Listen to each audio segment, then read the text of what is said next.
Folks, welcome in. It's great to see many of you here.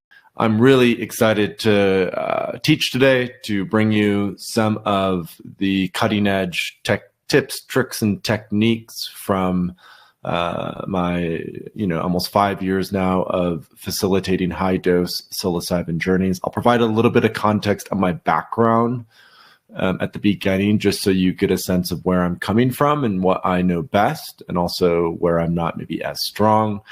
And then we'll spend the first part of the webinar today on the science of what we know around psilocybin experiences and journeys. I'm going to share a couple recent research articles that have come out that are actually very specific to SSRIs, which are helpful for many of us to know. And then I'll also talk about individual therapeutic use versus group, community, ceremonial use. We'll get into a little bit around doing it within, let's say, a room versus doing this in a more sort of natural or nature setting. And then we'll go into some of the art of it. How do we prepare an intention? What's the role of breath within a ceremony? What are, some really good signs of what we're looking for within a ceremonial container? And also, what are red flags for a ceremonial container? And then how do we decide where and how we will either participate in this or facilitate a psilocybin journey? So there's going to be a lot to cover today.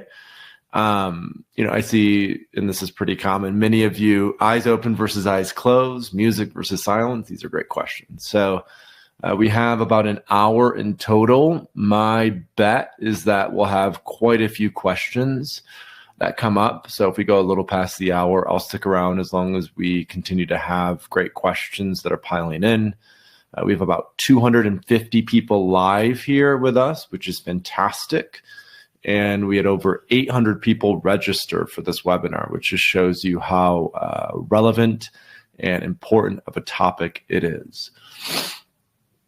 So how to open the circle, great. All of these are important. And keep in mind that this will be recorded and it will be shared afterwards. So if you do have to take off early, no problem. We'll get the recording over to you. And we will also create a transcript and a little guide from this video, probably within a few weeks. It won't come out immediately, but within a few weeks, we'll have also a transcript and a little e-guide about what we'll cover today. So I'm drinking the seltzer called New Brew. It's a euphoric seltzer. I just like this stuff. It helps with kind of articulation and just being a bit more relaxed in a social or presentation setting. It has extract of kratom leaf and kava root, and it's a seltzer. So it's a nice thing to drink here and there. Just thought I'd share that so there's context around it. All right, we're almost at 5 past. I usually like to kick off around 5 past, so we're going to get going. Let's go ahead and just as a group, I know some of you may be driving, some of you may be on the road, and if that's the case, that's fine. But if you're in somewhat of a similar setting as I am, let's go ahead. Let's close our eyes and just drop in for a couple minutes just to anchor into the breath. And then we will kick off with the webinar. So just take a moment to find your seat.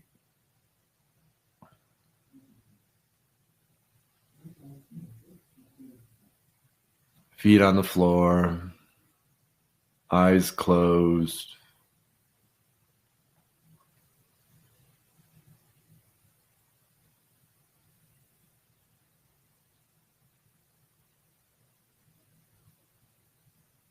And just honoring the breath as it comes in.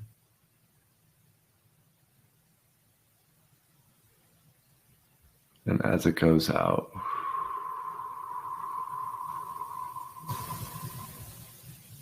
As it comes in.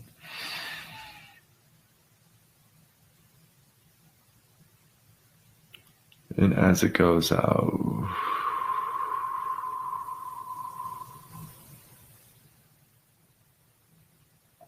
And just noticing and observing.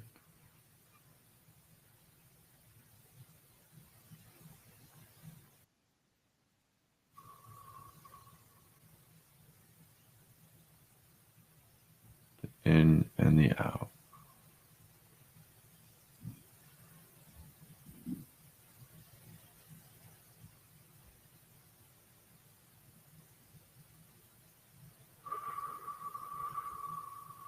And then let's do 3 deep physiological sighs together. It just helps us to sort of let go of any stress that you may be coming in with. And so we'll do 1 deep breath in.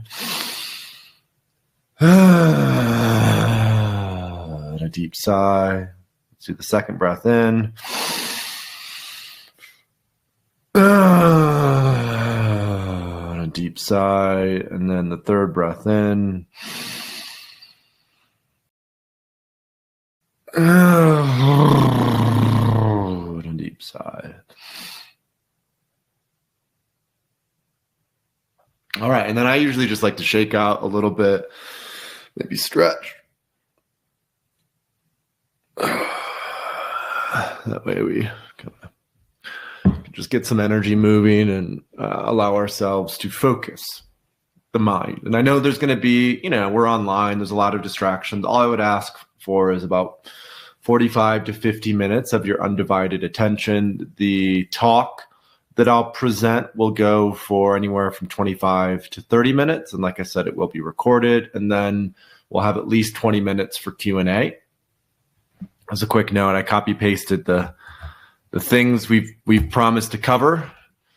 So if I don't touch on one of these, please hold me accountable. I'm going to do my best to make our way through them, but discovering little known stacks of plants and supplements to ensure a heart-opening, meaningful experience. Why strain makes such a difference. How do we relieve mid-trip anxiety? Deciding on a legal retreat versus doing it on your own. The 2 key mindsets for a transformational outcome. Special considerations for your first high-dose experience. The role of intention and why it matters, breathwork, stair-step method, and then red flags. So I'm going to do my best. I won't cover those in order. They'll sort of be woven in throughout the lecture today. But if I don't cover one of these, please hold me accountable to that, just so I can make sure that we do touch on it. Okay, one more thing I'm going to do is I have a question for you all. And it's just about what is your interest in psilocybin journeys. Actually, let's do this. I'm going to ask 2 different questions or else this will get confusing. So let's ask the first question. First time, or you've had multiple high dose experiences. So I published that poll. I just want to get a sense of where we're at as a group. There's about 290 of you here. I just dropped a poll. High dose, I would say, would be anything above a gram up. You could also make the argument for 1.5 grams to 2 grams. Great. We're seeing some good perspectives in here. I just want to see what the poll came back with. Fantastic. Okay. So about 30% of you are really interested in journeying for the first time. And about 70% of you have done this before.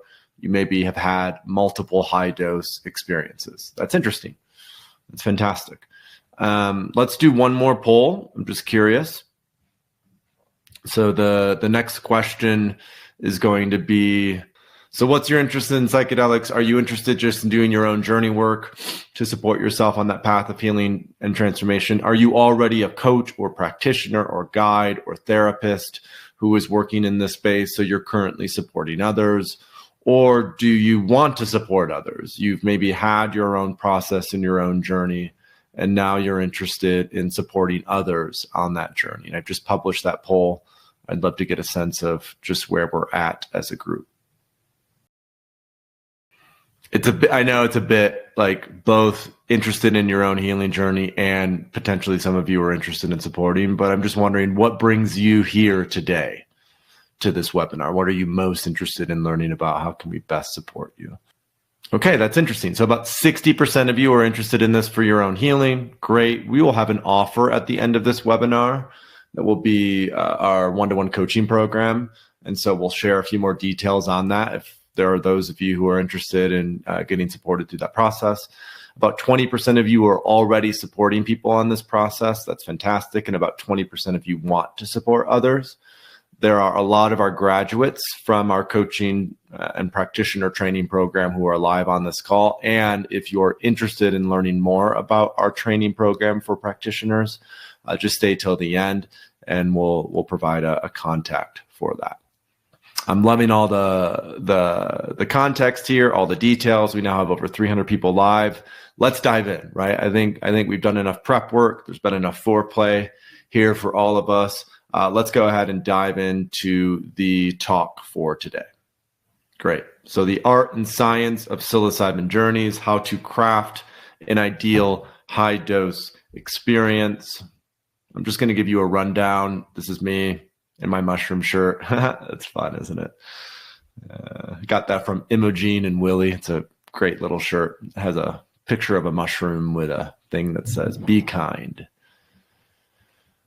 So the Psychedelic Coaching Institute, we established in 2023. We train industry-leading coaches and practitioners to master the skill of psychedelics for individual growth and collective transformation. These are our 5 key elements. You can take a little bit of a screenshot if you want, if it's helpful context: assessment, preparation, ceremony, integration, and microdosing. What we're going to focus on today is number 3, ceremony. And we will be doing future webinars about each of the other key elements: assessment, prep, integration, and microdosing. But today we are going to stay lasered in on ceremony. This is a picture from Brave Earth, where we've hosted our practitioner retreats. This is the Maloka that we host our high-dose psilocybin experiences in. And we have upwards of 45 people in those journeys. So that just gives you a little bit of context to get us going. So a bit about me. My name is Paul F. Austin. I'm the founder and CEO of Third Wave. I also had the great fortune in 2018 to co-found one of the leading psilocybin retreat centers at that point in time, called Synthesis. We really helped to set an incredible standard for high-dose psilocybin journeys. And at Synthesis, I had the honor of facilitating 8 retreats with high doses of psilocybin and guided over 100 people through a high-dose psilocybin journey in supporting that retreat model. A few years later, in 2021, I started a practitioner training program through the Psychedelic Coaching Institute. And through that training program, we facilitated 5 retreats for our practitioners. And through that, have had the great honor of facilitating over 200 people through high-dose psilocybin journeys. So just between Synthesis and the Psychedelic Coaching Institute, I've facilitated about 300 plus people through high-dose journeys. And then I've had various other small groups that I've helped to support, that I've helped to lead through psilocybin journeys, both in groups and individuals. And so at this point, I've probably guided over 500 people through a high-dose psilocybin journey. Now, that has largely been in a group setting. And so a lot of my teaching, a lot of my context that I'm going to provide today is more about a group setting rather than the individual one-to-one psychotherapeutic lens. However, we will also touch on that because a lot of the research that's been done on psilocybin is specific to the one-to-one high-dose psilocybin model.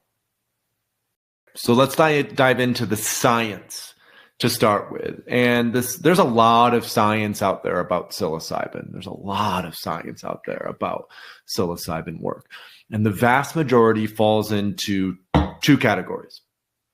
One is the one-to-one psychotherapeutic model with synthetic psilocybin, right? Johns Hopkins was the first major institution to publish research around high-dose therapeutic psilocybin use.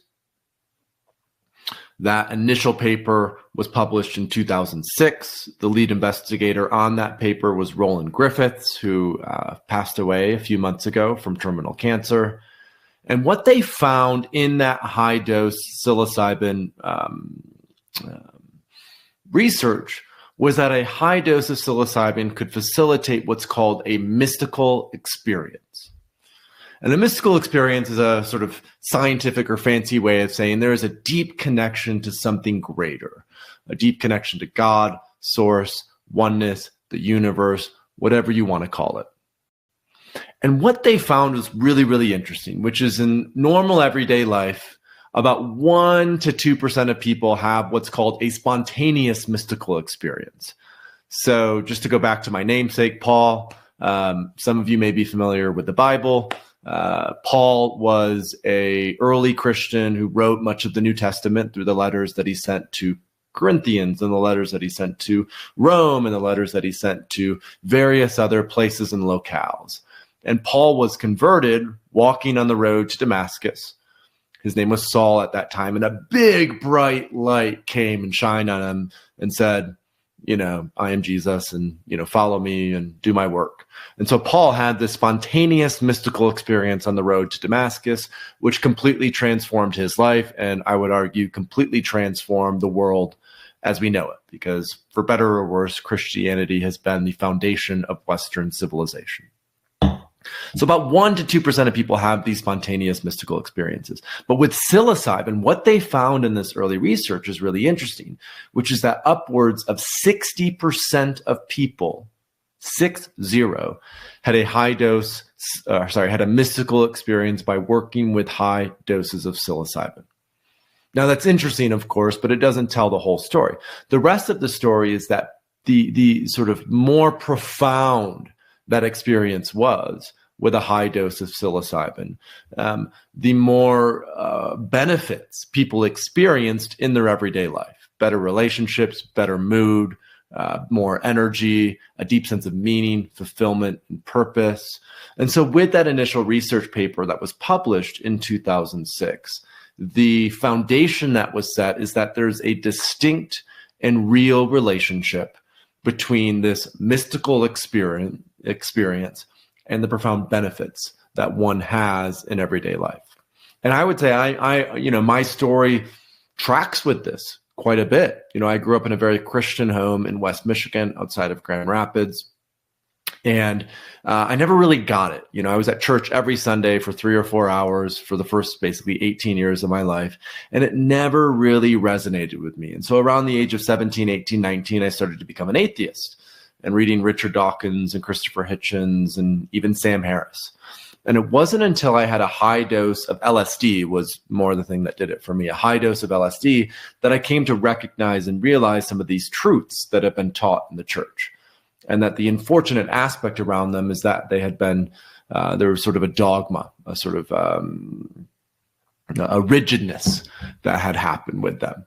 And so I think there will be, one thing to be mindful of with these high dose psilocybin journeys is that this mystical experience can have these profound, intangible benefits in our everyday life. So that's just, I want to emphasize that because that's sort of the foundation of the research that's been done. And so a lot of research in the last 20 years has just been building on that. So for example, the research on depression shows that there's a greater relief of symptoms around depression, the more profound the experience one has on psilocybin. Let's go back to just a few slides. Okay. So what does the science say? I already mentioned this. The mystical experience equates to profound long-term benefits. Now, of course, the question is, well, how much mushroom? How much mushroom no, I won't do that. How much mushroom will help to facilitate this mystical experience? And what they found in those early Johns Hopkins research is that they gave some people a dose level equivalent to about 3.5 grams, and they gave other individuals a dose level equivalent to 7 grams of dried psilocybin mushrooms. We could say golden teachers from a strain perspective. And what they found was the people who took 7 grams didn't necessarily experience that many more profound benefits compared to 3.5 grams, but that there were quite a few more risks involved with a very high dose level just because it's that much more intense. And so usually what I advise based on the research in terms of dose level is, especially if it's your first time or you're facilitating early on, to start at about a 3-gram level with golden teachers, and then to offer a 1 to 2 gram booster about an hour into the ceremony. Okay, so to start with a 3-gram dried psilocybin mushrooms, and offer a 1 to 2 gram booster. That will be the case for about 80% of people. There will be a few people who may need to go higher, and I'll talk about why in my next little point. And there may be a few people who are brand new, who maybe have a lot of anxiety, and it's better to start at a lower dose level, about a gram. Now, the second point that I'll make is, according to some of the early research that we've seen around psilocybin, about 10% of people are non-responsive to psychedelics. And that's for a number of reasons. Sometimes it's because of age and a history of psychiatric use, psychiatric medication use. Sometimes it's because of a high degree or a high level of neuroticism. And sometimes it's just simply because, from a genetics perspective, there's not the appropriate sort of container or the appropriate genes to have that experience. And we're learning more and more about this. But what I've noticed in my work is about 10% of people are non-responsive to psilocybin. And so if that's you, if you end up doing a high dose psilocybin journey and you take 8 grams of mushrooms and nothing happens, that's okay. It may be worth looking at other medicines that you could work with. Typically, what I recommend, if folks do not feel anything from a high dose of psilocybin, is to either work with ketamine at a high dose, like IV ketamine, or on the other end of that, 5-MeO DMT. It depends a lot on the specific person that I'm working with or supporting, but it'll be one of those two. Prep and integration are essential elements of lasting and positive change. That's really important to emphasize. What I often say is integration is 80% of the work. And what I've learned from guiding a lot of high-dose psilocybin journeys, and I think this is especially important to emphasize for those of you who are interested in facilitating or are facilitating yourself, the more work you do on the front end, the easier ceremony is. So before, for example, for these retreats, the intensives, the ceremonies that we host for our practitioner group in Costa Rica, everyone fills out a medical intake form. So we have a sense of their background and history. We have one-on-one conversations with everyone leading up to the high dose ceremony.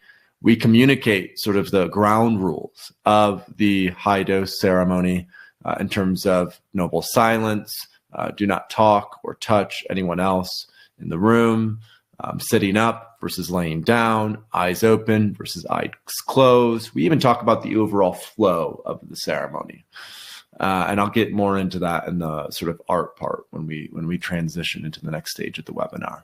But that prep part, that framing part before, makes such a huge difference, because if you put a lot of time and emphasis on that with the group dynamic, with doing the proper assessments and intakes and conversations, it makes your job as a facilitator so much easier. And for those of you who are not facilitating, but you're just interested in working with psilocybin, if you're working with either an individual provider, or more importantly, if you're going and attending a retreat with a group, ask your provider, ask your retreat, what do you do for preparation? Do you have a medical intake form? Do you have one-on-one and facilitate one-on-one conversations? Do you communicate some of the ground rules of ceremony before you go into the ceremonial space? Asking some of these questions it's really important as part of preparation. And then integration, of course, is related to that open window of neuroplasticity.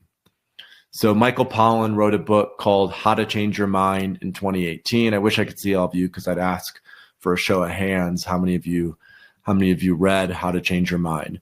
But he read How to Change Your Mind. He wrote How to Change Your Mind in 2018. And what he found is that if people didn't really honor the integration period, that working with a high dose of psilocybin was just, and these are his words, was just, quote, it's just another drug experience. So you have the profound aha, you have the profound insight, the breakthrough, the, oh my gosh, I saw God, I experienced love, all these sorts of things, right? But if there's not an honoring of that 2 to 3 week period of integration after that high dose experience, a lot of those benefits go away. A lot of those benefits do not last. So integration is essential. And usually what I recommend is that folks focus on one thing. One thing. There's a temptation coming out of a high dose psilocybin journey to completely change everything in your life, to quit your job, to move locations, to, break up with a boyfriend or divorce a partner, right? There's a temptation because there's a lot of energy that comes through. And what's important is for that first week after a high dose psilocybin journey, either if you're going through it yourself or coaching or facilitating, is to encourage just sitting with it for the first week, to meditate, to reflect, to journal, to not try to put too many things into motion, but just for that first week after, to sit with and to be with the inquiry that has arisen from that high dose psilocybin journey. And then going into week 2 and week 3, starting to create a sort of focused plan about what are the important things. What's the one thing that I may want to shift from this journey so as to not overwhelm yourself? Because the sort of truth of the matter is, if you try to do 3, 4, 5 things at once, you'll fail in all of them. And so focus on the one thing and trust the path and process that's unfolding, right? Have that patience. Recognize that you don't need to change everything in your life immediately. That the awareness that psilocybin, a high dose of psilocybin opens up, is a path that may unfold for a year, 3 years, 5 years, 10 years from that point in time. And like I said, we'll do an entire webinar dedicated to integration, but it's just important to emphasize that as part of the science, because they've shown this with science that psychotherapeutic support or peer-to-peer support, whether it's through preparation or integration, helps significantly with improving. Okay. Kind of the second to last one, and this comes from a brand new research paper that was just published by Imperial College of London, I believe. I need to double check that. And it basically said that for those who are on SSRIs, and I'd be curious, I'm going to do another quick poll because I'm just curious how many people here. I want this to be anonymous. Are you on SSRI? I'm just curious.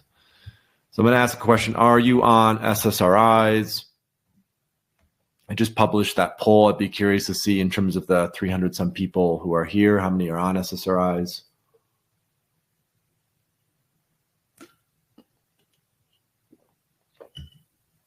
Okay, great. So it's about 80-20, 85-15, depending on how we break that up. So about 15% of you are on SSRIs, which means there's about 45 people here who are or about, we could say 10%. Now I'm looking. So there's about 30 people here on SSRIs. So this will be helpful context for you. Even if you are not on SSRIs, if you are planning to do any sort of high dose psilocybin work, it's critical that you have some context and lens about the interactions of SSRIs and psilocybins. The great thing about psilocybin is that it is not contraindicated with SSRIs. It is not contraindicated with SSRIs. The core or only contraindication from a psychiatric medication perspective with psilocybin is lithium.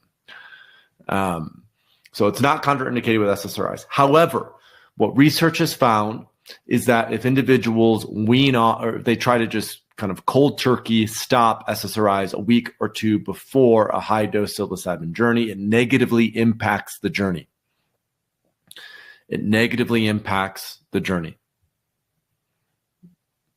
And so it's really critical that either you give yourself, let's say, 3 to 4 months prior to a high dose journey to wean off of SSRIs under the guidance of a medical professional. That's really important to emphasize.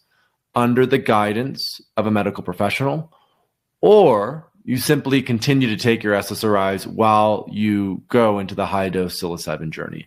And if you make sure you do that, make sure there's medical intake, make sure you do that with a medical professional who's guiding that experience. There are quite a few now who are legally doing this in Oregon.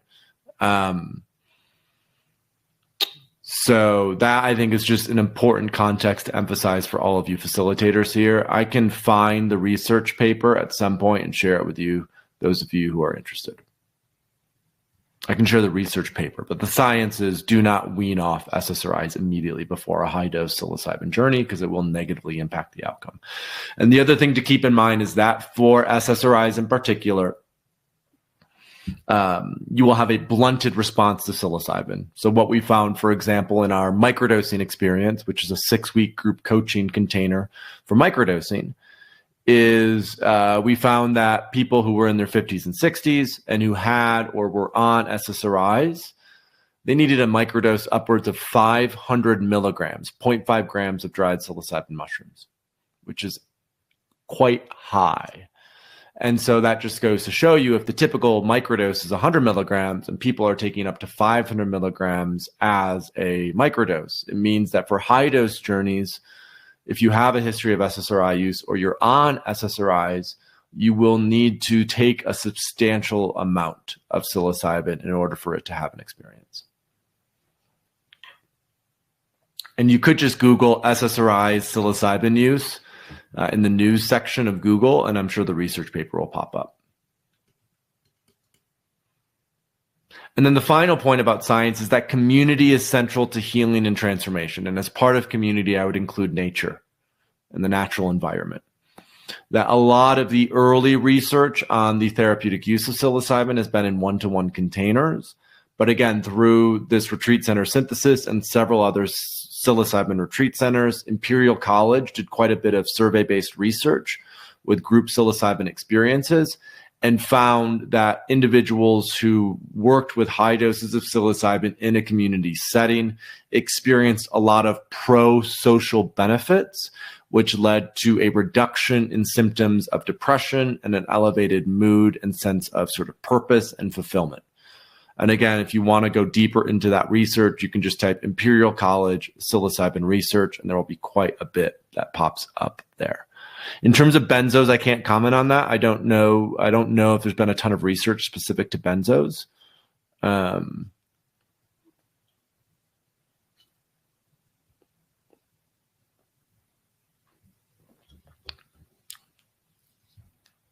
But that's that. All right. So that covers the science. We're making our way. We're making our way. I think we'll go for about another 15 minutes on the art of high-dose psilocybin journeys, and I've covered some of this already, but let's make sure we get into this. So the art of preparation, what are the 2 key mindsets for a transformational outcome? And what are the special considerations for your first high-dose experience? And this, what I'm going to get into, is this speaks to the paradox of high-dose psilocybin journeys. That when, and for those of you who have experienced a high dose before, you know paradox is central to high-dose work.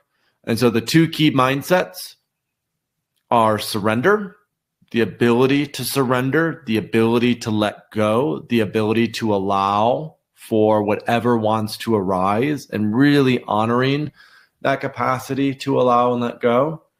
And simultaneously, the mindset that you are 100% responsible for your well-being, you are 100% responsible for committing to this process and this purpose, that you must feel, or your client must feel before they go into a high-dose psilocybin journey, that they have made a willful choice to participate in this high-dose psilocybin journey.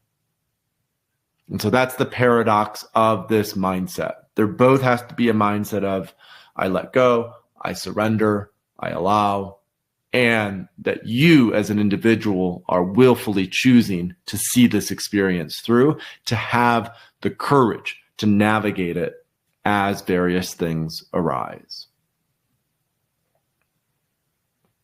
And that comes into the role of intention. Stanislav Grof, a well-known psychiatrist who worked with LSD legally in the Czech Republic and then invented holotropic breathwork. I'm sure many of you know of Stan Grof. He talked about psychedelics as non-specific amplifiers, that they introduce entropy into the system and open up this spaciousness So if there's not guardrails, if there's not a container in which that spaciousness is being oriented, then there's a lot of things that can happen. Things can go sideways very quickly. So it's critically important that there is an intention that's cultivated as part of that high dose experience. And then intention could be a one-word mantra: breathe, surrender, let go, heal, insight, or it could be longer. I really want to explore the relationship between my partner and I really want to explore why I can't forgive my dad for what happened in childhood. I really want to understand what path is emerging as I, go into retirement. I really want clarity on this new idea that I have, this new creative sort of business project that I want to work on, right? And so spending some time journaling and writing out our intention before an experience is important. It helps to, again, refine the focus and the approach. And back to the paradox, when you get into ceremony, really the key is just to allow, to surrender, to see what comes up and arises. So the stepwise approach is only relevant for about 20-25% of you here. But again, for all of you who are interested in becoming practitioners or facilitators, this is also relevant, which is, and I talk about this with microdosing a lot, but it's start low and go slow. You can always take more. You can't necessarily take less. And so especially if working with a high dose of psilocybin for the first time, usually what I advise is to start at a low dose. That could be anywhere from 1 gram to 2 grams. And then to have a booster of about an additional gram on hand if folks want to go a little bit deeper. And that may be disappointing for some individuals, but it's a really great mechanism to slowly open up these deeper aspects of consciousness. And especially for folks who are not very experienced with contemplative practices or have never done deep medicine work before, it allows for a little bit of an easier navigation within that process. So the stair-step method is for first high dose journeys, start with just 1 to 2 grams of golden teachers. So whenever I'm talking right now with dried psilocybin mushrooms, I'm talking golden teachers. And then maybe have a gram as a booster that you take about an hour into the journey. After you check in with yourself and ask, how am I feeling? What's going on? Do I want to go deeper? If on SSRIs, you might double. I would recommend doubling those numbers. So if on SSRIs, doubling those numbers approximately. So you might start with 2 to 3 grams as a first dose and having a booster of about 2 grams about an hour after.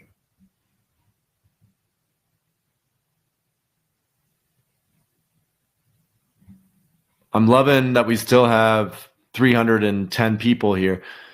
This is fantastic. We will have plenty of times for questions. I see tons of questions. We will go probably past the hour a little bit just because there are so many great questions. And I will address some of these still with the rest of the content that we have available. And then use caution.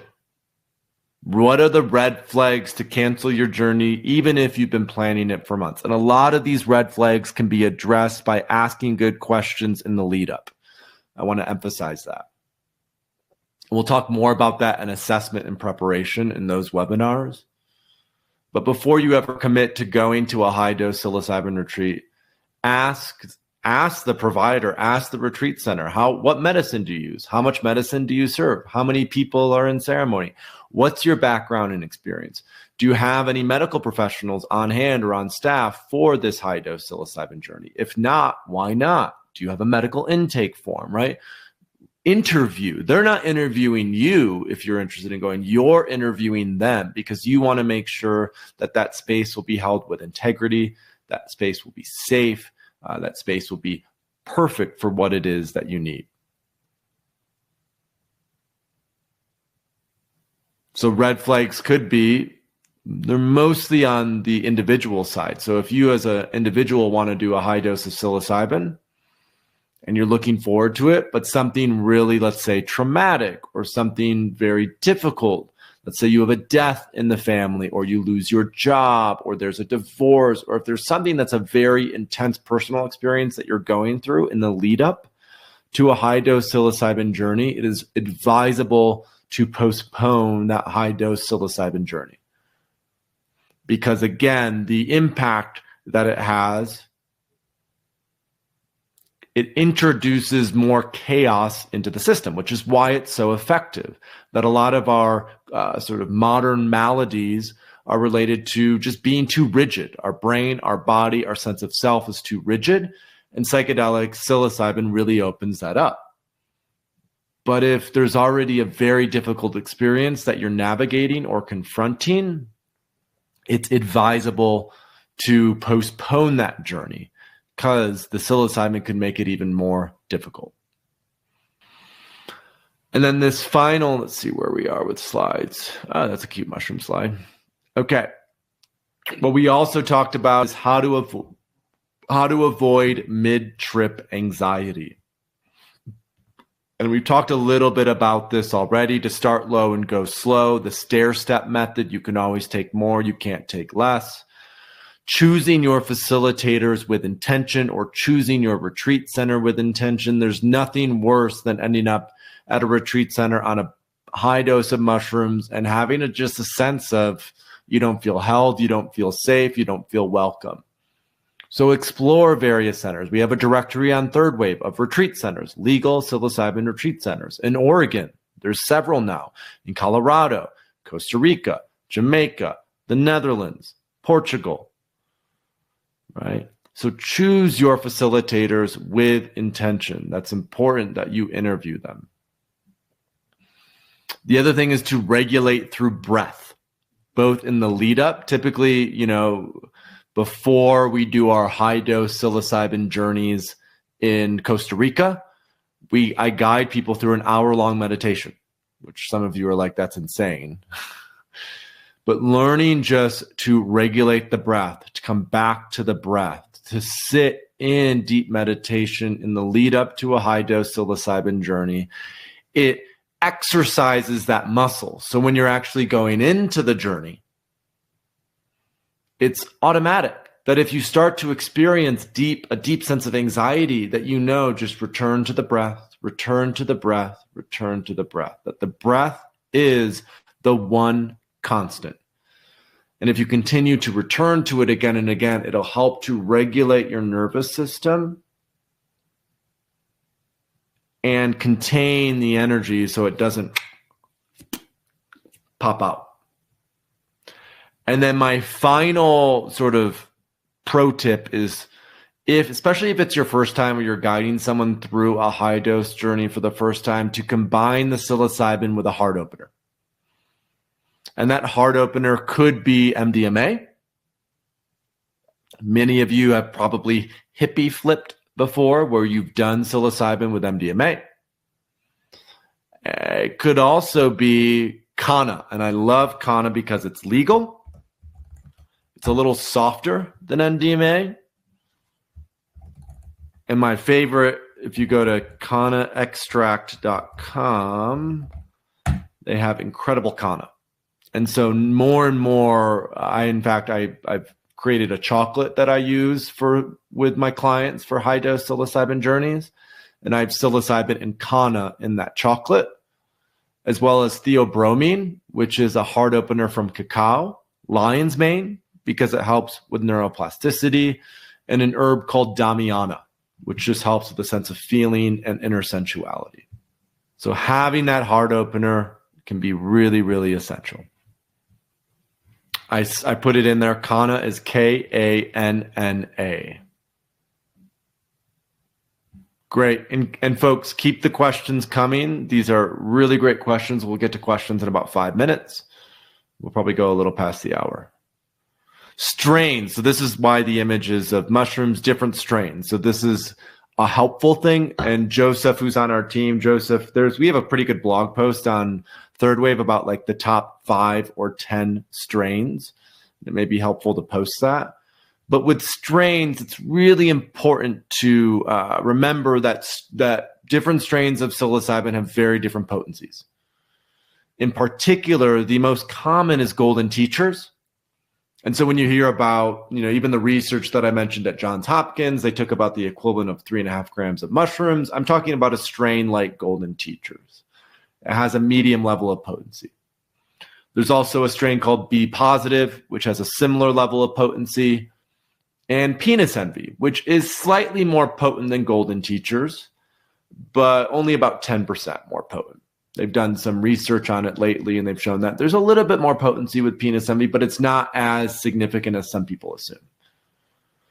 The two very powerful, or I would even say 3 very powerful strains to be aware of are Ghost, Tidal Wave, and Enigma. Ghost, Tidal Wave, and Enigma. And if you work with any one of those 3 psilocybin strains, you almost want to cut in half the amount of psilocybin that you're using. So if it's 2 grams of golden teachers, it would be 1 gram of Ghost, or 1 gram of Enigma, or 1 gram of Tidal Wave. The potency is much more significant in those 3 strains. And so it's important to manage that appropriately, so you don't, especially with someone who's doing a journey for the first time, and if you're using one of these strains, you don't give too much to that individual to start with. Again, the vast majority always encourage beginners to start into, whether it's your first time doing it or you're a facilitator who's just supporting others. Golden teachers tend to be the easiest and simplest. They're the easiest to grow, they're the easiest to source, and they're, from my perspective, the easiest to navigate in ceremony. But that's just gives you a little bit more context on strains.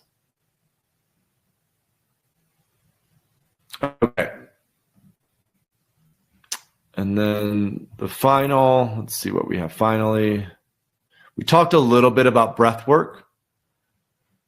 But again, for those of you who are guiding high dose journeys, or for those of you who are interested in high dose journeys, doing a few breathwork sessions, either yourself or with clients prior to that high dose psilocybin journey is very, very useful. In fact, we've had plenty of folks, because we do intense transformative breathwork as part of the intensive. We've had folks who said the breathwork was even more transformative than the high dose of psilocybin. And so something like transformational breathwork, holotropic breathwork, even Wim Hof breathwork can be a really great opener and preparation before that high dose psilocybin journey. Let's just review. And I'm curious, did I cover everything that I promised to cover? Anything we haven't covered yet that would be useful? I have kind of one final thing I'll talk through, and then we'll get into Q&A. Dieta is more about the preparation. Lemon tech I won't get into now necessarily. Recorded breath work can be useful. That's more in preparation. Alfredo will cover that in the preparation part. All right, so I'm going to do the final bonus that I'm going to open up or present is how I structure ceremony. I'll give you the breakdown on that. I think that'll be useful. So the way we open ceremony is we all come together in the Maloka, and these high dose group psilocybin experiences I lead, there's anywhere from 40 to 45 of us. We're in more or less a circle with this sort of inner part. And we first go around and have everyone communicate or express an intention. I then set some ground rules around the ceremony. So we have noble silence. Everyone is on a mat. There's no talking.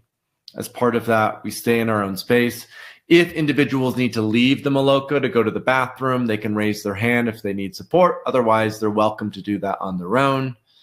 And we really encourage people to spend as much time as possible on the mat in deep meditation with the high dose of psilocybin. We open the space with an invocation, a prayer, a drumming, an honoring of the spirits and the land that we are on. And then we go into about 20 minutes of silence.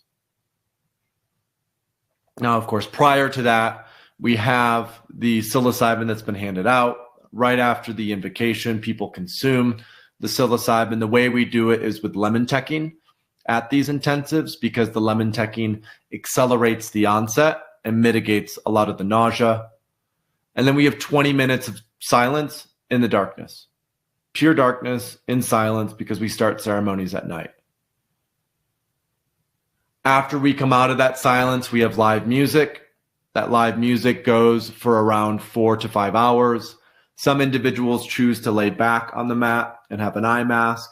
Some individuals sit up in a meditative posture. Some have their eyes closed and some have their eyes open. For beginners, I usually advise laying down, eye mask. It's easier to navigate, but as you become more advanced in navigating high-dose psilocybin experiences, it can be useful to practice sitting up the entire time to hold the energy and then navigating between open eye and closed eye, open eye and closed eye. I would say the most advanced form of working with psilocybin is open eye, high-dose journeys in a meditative posture where you do not move the entire time. That would be sort of the most advanced. And I'm not advising that or recommending that, but that would be what a lot of the masters, how they would work. Then after the 4 to 5 hours of music, we open up a space to offer a prayer, to offer a song, to offer something from the heart, from the entire group. Everyone in ceremony offers something. And then we have a closing ceremony and everyone is dismissed and we have soup and fruit in the kitchen for folks to enjoy.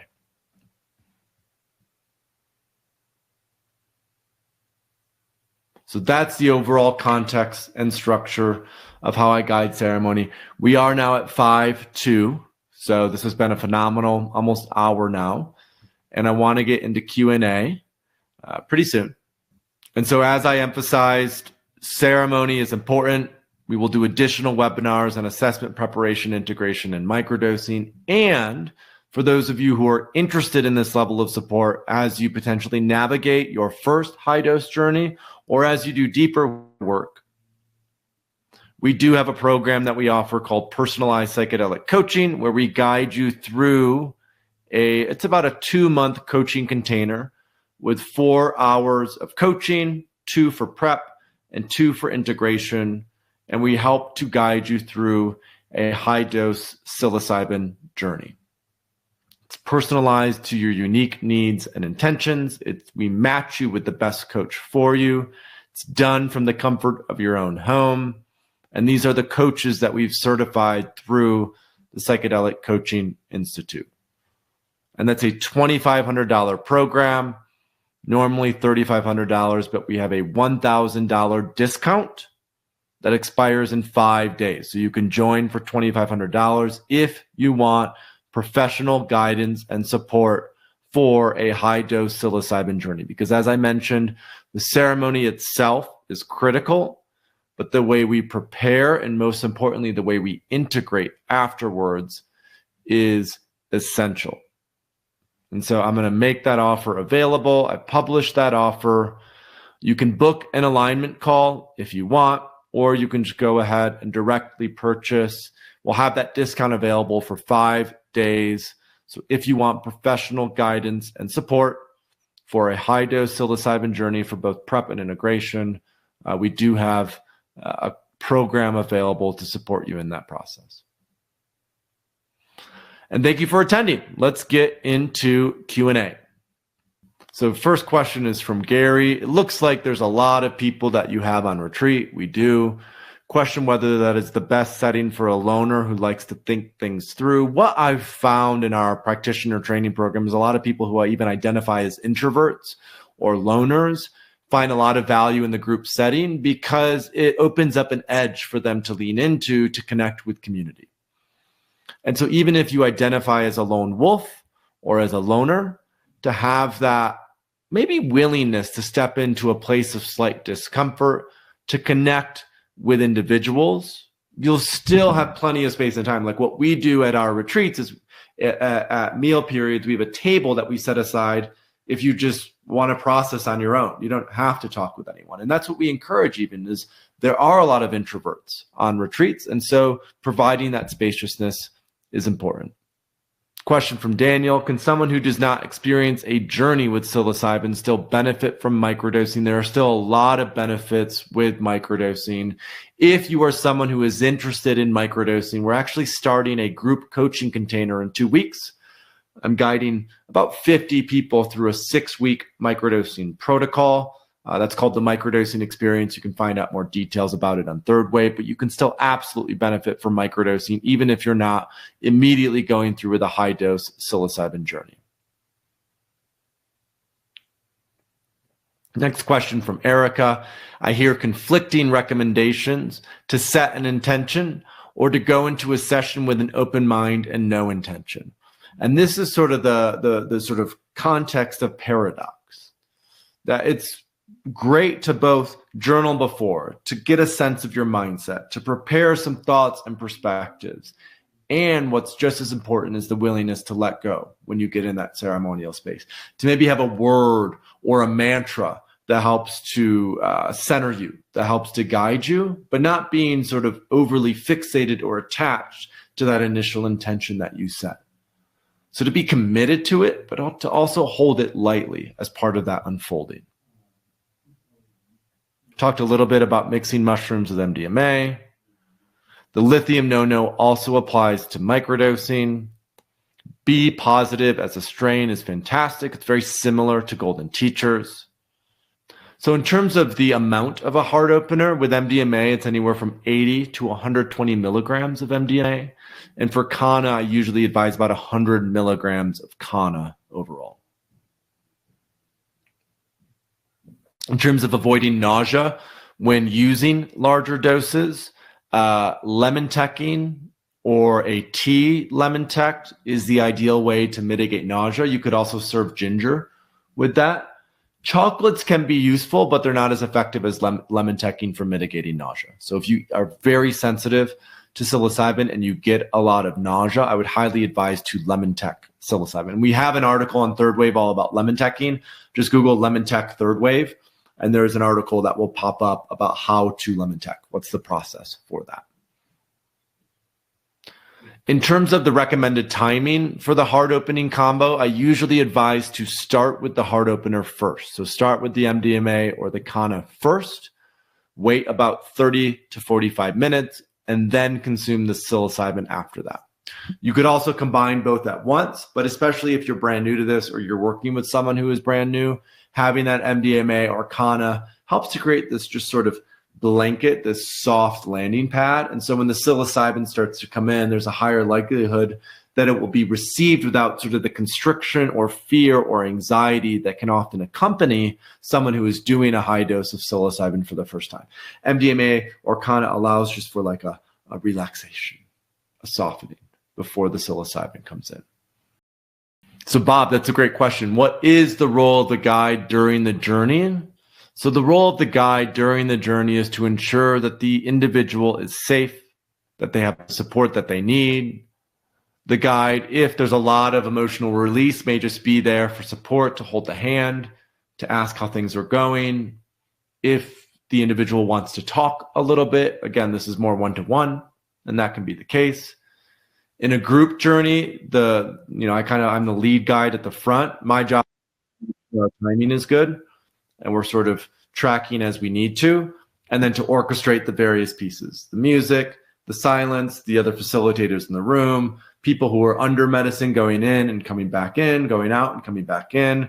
There's a lot with a big group, a lot to navigate and manage. So it's more so like I'm driving the bus and I'm just doing my best to keep everyone on the bus and not getting off. I've explained lemon teching. What kind of music? I like just soft medicine music. But honestly, there's so many different forms of music that I've heard played in ceremony, from ayahuasca music to Niels Fromm, who's an incredible German composer or Danish composer, to Queen and Bohemian Rhapsody, to other sort of forms of violin, the gong, the flute, the guitar. So some of it is vocalized and some of it is just beautiful music that's being played on instruments.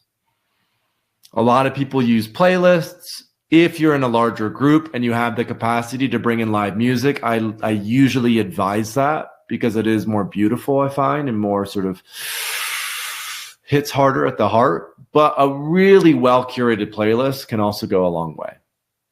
Question from Luis, can you do high doses ceremonies online? I believe depending on where the person is at, it's not going to be 5 to 7 to 10 grams necessarily, but having a virtually guided ceremony that might be 2 to 3 grams of psilocybin, I think is perfectly acceptable and perfectly ethical. You still need to put in the time for preparation. There still should be a medical intake and an assessment form, like we offer in our personalized psychedelic coaching program. But you don't necessarily want to go in the very, very deep end if this is just a virtually guided experience. Stephen, that's a great perspective. I think, Stephen, you're joining us for the microdosing experience. So Stephen's question is, if I have some reluctance to do a macrodose, what do you think about doing microdosing as a way of preparing for a larger dose experience? Microdosing is a great bridge. It's a great onboarding ramp to get a sense of how the medicine impacts you and to help to reduce some of that fear or anxiety you may be feeling going into that high dose psilocybin experience. I'm just looking for Erica. This is a great question. I'm not on an SSRI. You're 5'3", meaning you're on the smaller side. You've taken up to 5 grams of penis envy and barely felt anything. Does this indicate I might just need more, or is there something else I should consider? Someone previously had asked about Syrian rue. Erica, it may be worth looking at how do you combine something like psilocybin with an MAOI, like Syrian rue. What you could look into, Erica, is we've aligned with a company called Magi. They have a supplement that's made from hauma, which comes from Syrian rue. It's an MAOI. And if you take that in conjunction with a higher dose of psilocybin, that MAOI can often help to amplify the overall experience and sort of break that barrier. So that would be what I would advise as the next step. If you still feel nothing from that, then it may be time to look at either MDMA or 5-MeO-DMT.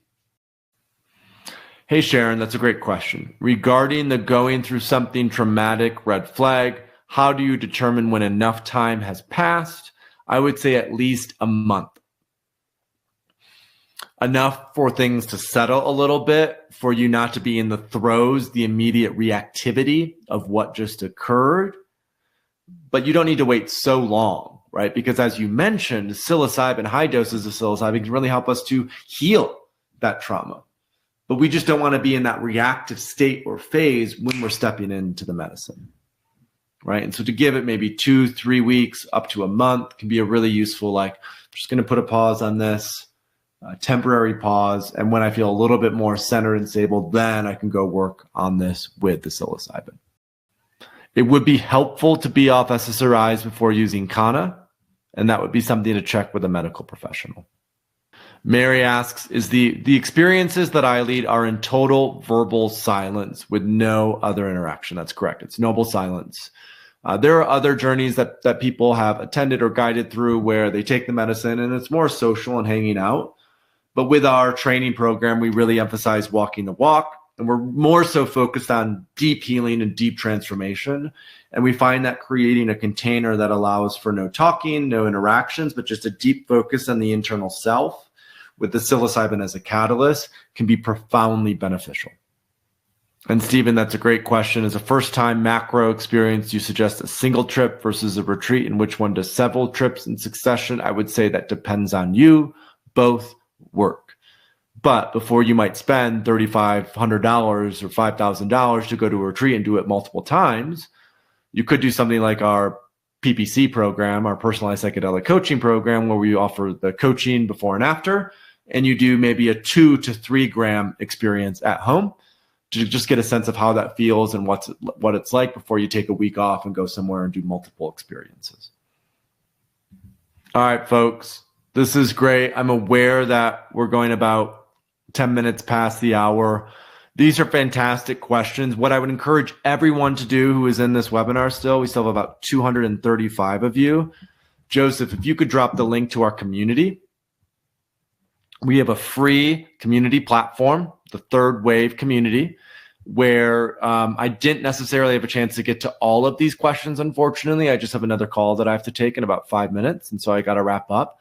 But join our community and drop these questions in the community. That's community.thethirdwave.co. You can sign up for free. Get in there. Drop me a note. I'm in there almost every day. Drop a question in the community hub. Introduce yourself. Connect with a few other folks. There's still 230 of you live. I would recommend go there, sign up, and then drop these additional questions in there. I do have to run. It's 11:11 here in Tahoe. Make a wish. And like I said, we are going to start to do webinars a lot more often. So we'll have another webinar on assessment. We'll have another on preparation. We'll do one on integration and one on microdosing. So be on the lookout. Join our community. And for those of you who RSVP'd, which is all of you, you will receive access to this recording afterwards. So this was fun. A lot of people who attended live, thank you so much for your questions and for your attention. This was great. I hope you learned a new thing or two and it was useful. And if you do have any additional questions, drop them in the community forum and we'll keep the conversation rolling there. So I wish you all a wonderful rest of your Friday and an incredible weekend. And I hope to see you at one of our future webinars or in one of our future training programs. Okay, bye-bye.